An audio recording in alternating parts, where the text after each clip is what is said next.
दोस्तों रिलायंस पावर की बात करें तो स्टॉक के अंदर आज काफ़ी बड़ी गिरावट देखने को मिली और रिलायंस इंफ्रा भी गिरा। तो इसके पीछे सबसे जो बड़ा रीज़न है कि गवर्नमेंट ने इस बार जो कोल के ऊपर टैक्स था उसको बढ़ा दिया जीएसटी में। पहले जीएसटी 5% था, उसको 18% कर दिया है।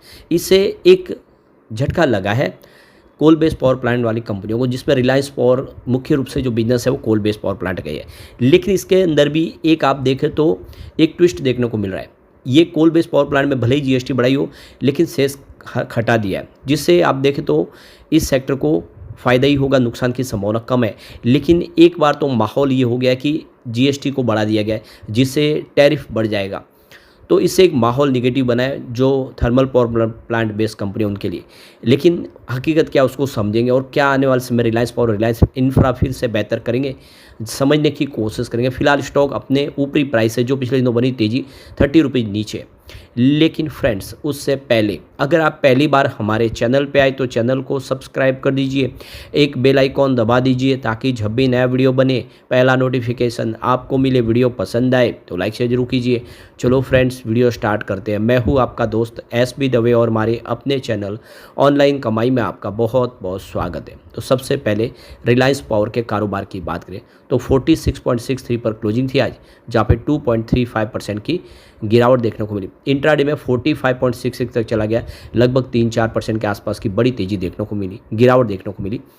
अब इसकी हिस्टोरिकल परफॉर्मेंस देखें कैसा रहा प्रदर्शन, तो पिछले एक महीने में देखें तो यहाँ पे 0.36% की तेज़ी बनी है, या यूँ कह सकते हैं पिछले एक महीने में स्टॉक एक सीमित दायरे में ही ट्रेड किया।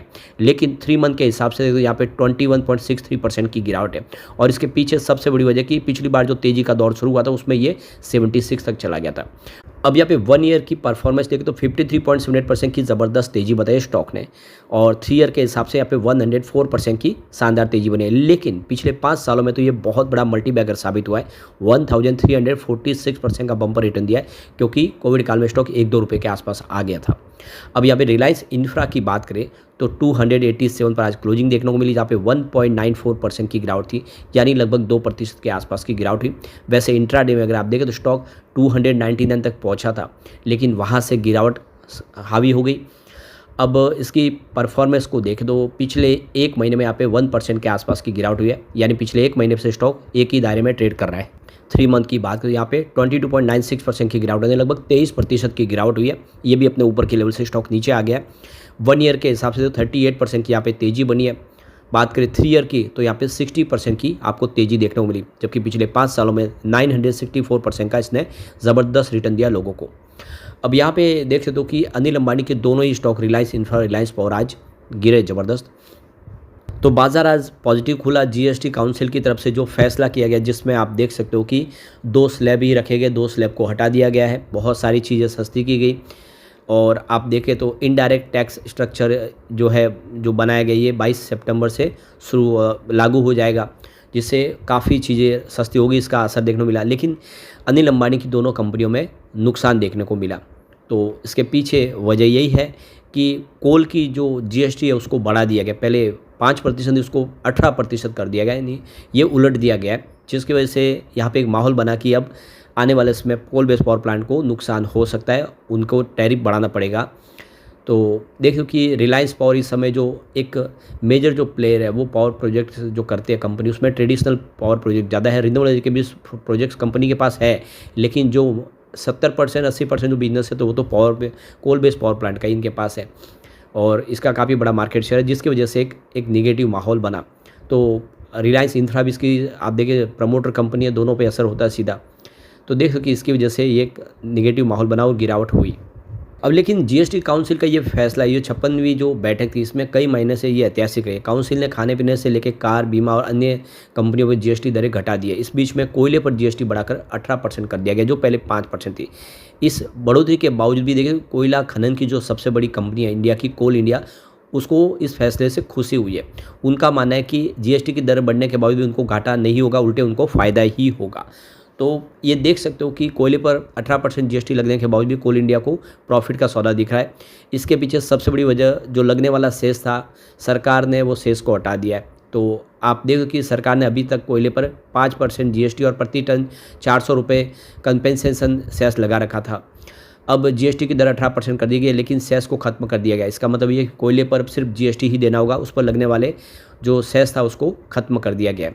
तो देखो कि भारत में जो डोमेस्टिक कोयले का रेट अभी 3,700 रुपये प्रति टन है। इससे पहले ये 5% जीएसटी और 400 रुपये सेस भी लगता था। इस तरह एक टन कोयले की कीमत 150 रुपये जीएसटी जोड़कर 3,885 रुपये पहुँच जाती थी। इसमें 400 रुपये सेस जोड़ा जाए तो ये कीमत 4,250 रुपये हो जाती थी। अगर सेस खत्म करके सिर्फ 18% जीएसटी वसूला जाता है तो 666 रुपये जीएसटी होगा। इस तरह से जीएसटी बढ़ने के बावजूद भी इसकी जो कीमत है वो प्रति टन 4,300 रुपये से आसपास पहुँचेगी। लेकिन अब आप देखिए सेस खत्म होने से कंपनी को राहत जरूर मिल जाएगी। तो सरकार ने साल 2017 में जीएसटी लागू करने के लिए कुछ लग्जरी और हानिकारक पदार्थों पर सेस लगा दिया था। इसका मकसद जीएसटी लागू होने से राज्यों को उनकी टैक्स वसूली में वो नुकसान की भरपाई करना था। फिलहाल सेस को 31 अक्टूबर तक लागू रखना है। इसके बाद इसकी म्याद पूरी हो जाएगी और सभी उत्पादों से सेस खत्म कर दिया जाएगा। कोयले पर भी अक्टूबर से सेस खत्म होना है, लेकिन इससे पहले जीएसटी परिषद ने टैक्स बढ़ाकर 18% कर दिया है। तो सरकार ने अपनी भरपाई इधर कर ली है।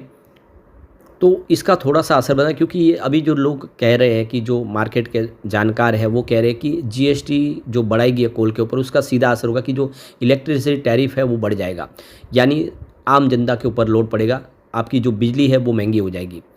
तो सरकार ने जो फैसला किया सोच समझ के किया होगा, लेकिन इससे जो कंज्यूमर है उनको नुकसान होगा। इससे साथ में कंपनियों को भी थोड़ा सा नुकसान तो होगा ही, क्योंकि उनकी भी कॉस्ट बढ़ जाएगी। ऐसे में अभी देखें तो डिस्कॉम ऑलरेडी पहले से काफ़ी ज़्यादा लॉस में चल रहे और इससे उनको बर्डन होगा। और तो सरकार ने फैसला किया, उसका थोड़ा सा इस सेक्टर को निगेटिव असर देखने को मिला, जिसकी वजह से आप देख इसकी जो प्राइस है वो भी डाउन हो गई और नीचे आ गई है।